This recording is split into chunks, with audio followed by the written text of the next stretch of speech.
tomorrow, my maybe? view was that they would probably come back tomorrow.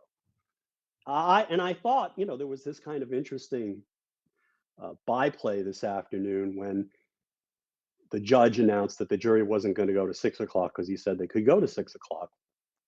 They were going to be discharged at 4:30. So, no one thought there was going to be a verdict today for about 10 minutes, and then they said, "Oh, by the way, we have a note." I was thinking, oh, the fact that they're knocking off at 4:30 means they don't feel stressed. We're working their way along. They didn't ask for a lot of stuff in the afternoon. They're probably gonna, work a little more in the morning and have lunch and then announce the verdict. I thought this would come tomorrow. Friday, the first jury case I ever tried, one of the few, because my practice didn't involve that, was a civil securities fraud case. And 5 o'clock on Friday, sure enough, we got a defense verdict, and it was just, they want to go home, and it's sort of a nice, I thought they'd take the extra time. They obviously found the case easier than even I thought it was. Easy, like that Right. seems This was an easy that case. seems a This big was not takeaway. right, It's very that's the thing. straightforward. I have a lot to say. I don't want to attack a lot of people in the media. I like the media. I don't think that the media should be shut down or that it's fake, generally, except for the conservative media. That's also insane. the media is a very big and diverse group of people. It's a very right, but there was just this overwhelming tendency to say, "Oh well, anything. It could be a hung jury. It could be this," and to jump on, the one or two moments in the trial where Trump's people actually scored some points. But if you were, think of it like a prize fight. You can't see what the judges are writing down, but basically they won 25 rounds. They were going to win, and it wasn't even close. And what amazes me is that anybody could think that some of these people who are suggesting, oh well, this is bad for, there was a lot of overstating, the few moments where Trump made a couple of points or his lawyers made a couple of points, and a lot of understating of the power of this case. I mean, the man lied. He was lying to the jury, in effect. He was telling the court and the jurors that he didn't have an affair with Stormy. Nobody could possibly believe it. He was telling them that, oh, he didn't reimburse Michael Cohen. Excuse me, you said publicly you did. The documents show that you did. And it's just, I don't know how. And he's the greatest liar of all time, not Michael Cohen. And the jury figured that out. They have already known it, maybe, but you could just see it. I mean, all the attack, and then the attacks on the witnesses. The putting Costello on there, made clear that this was like he behaves like a mafia don with all these minions trying to curry favor to him by executing his will. So right. This was not a hard case, and I'm glad. I'm just amazed that people are so surprised by this verdict.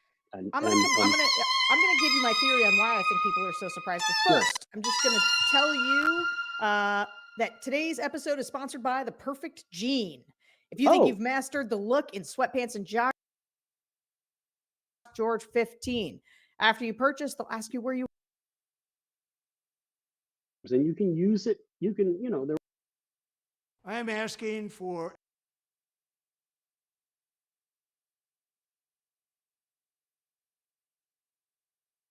to generate delay, and Trump has been, he's a practiced at that, even though he can't retain and maintain a good set of lawyers for very long.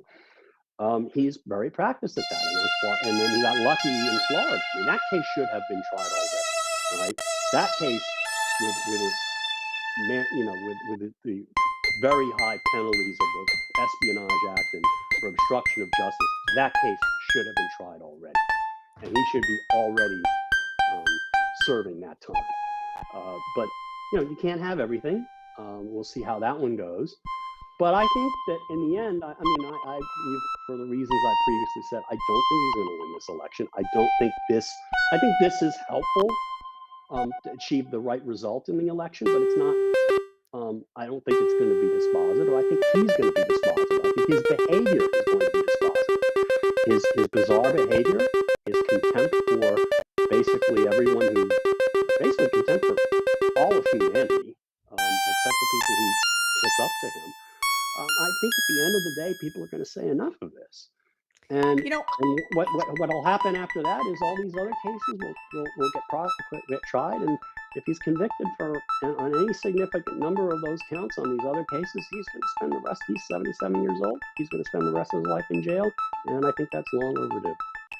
you know, everybody's going to ask about this, the political Mhm. impact. What is the political impact of this? And here's, Uh, I was talking to a lot of reporters who were trying to like pre-write their stories. And one of the things I really felt was the downside to an acquittal was going to be extraordinary. Like him being able to do the total exoneration. This was a, railroad job.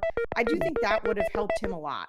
I think the marginal impact of conviction is just that. I think it is marginal. yeah, I think with college educated suburban swing voters, it adds another barrier to people who don't want to vote for Trump. And when you add convicted felon to that, it makes it increasingly hard for people who take elections seriously to vote for him. And so I do think it's going to yeah, matter. And look, this is an election that's going to be decided by inches.